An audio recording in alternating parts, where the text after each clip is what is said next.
Hey there, welcome to the channel. My name is Matt. Today let's have a look at the Ezcap 261. This is a USB 3.0 type capture device, where all the others previously have just been the USB 2.0. The claim to fame for this device is that it'll capture 1920 by 1080 at 60 frames per second.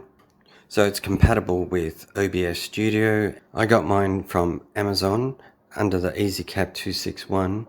But it also does come under different names like the AGP Tech, the Y&H, and also the Pile. There is an issue where you do have to download and update the driver for it. You can get that via the Ezcap website. So this device is really small, just showing alongside a VHS-C cassette. So what do you get in the box? Not very much. You get the USB cable, the USB-C adapter, which is USB 3 at one end and USB-C, an instruction manual that shows a picture of a device that's not the Ezcap 261, but they swear it does the exact same thing. So taking a closer look, basically we're looking at just two things. So we've got the USB 3.0 and the USB-C adapter. So this actually comes in handy for laptops that take USB-C, or in my case, you'll see in the sample later, where I try it with a phone. Connection is quite easy. All that we're doing is just connecting the HDMI out from the VCR and into the HDMI input of the Ezcap 261. So with connecting the USB cable, it does need to go into a USB 3.0. So as I mentioned earlier about downloading a patch, if you don't download the patch, there'll be an issue with the audio.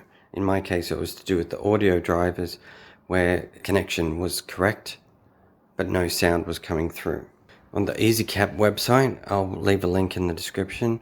There's a download for a firmware update and also comes with the firmware flash tool.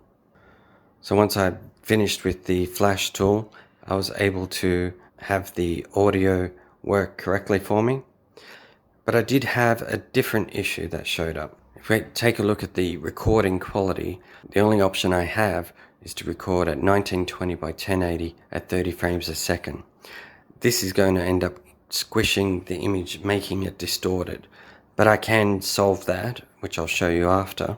So using this example in OBS Studio, you can see that it's capturing at the 1920 by 1080, but this video is at 720 by 576.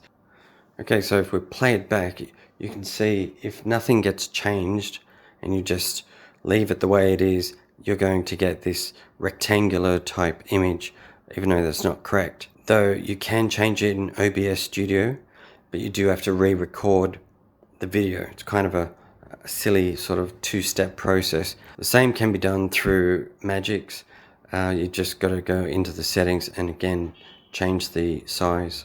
So here's an example looking at the Magix export in the 4:3.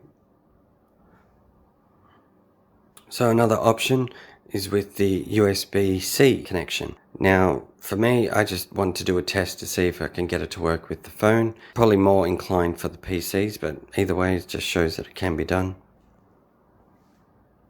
Okay, so what do I think of the Ezcap 261? It's ideal for gaming and it can be used for recording old videos, but I think it's a little overpriced. I don't like the idea of having to download a patch straight away. I think that's really annoying. So all these devices are all very similar. They all probably have the same problem with the patch, so that's something to be wary of. If I had to choose between this and the Ezcap 284, I'd actually go with the Ezcap 284. For home videos, doing recording of that sort, this again is probably overkill. You're not going to need it. It's really ideal for gaming. I just thought I'd give it a test and see what the outcome is. Thanks for watching. I'll see you in the next video.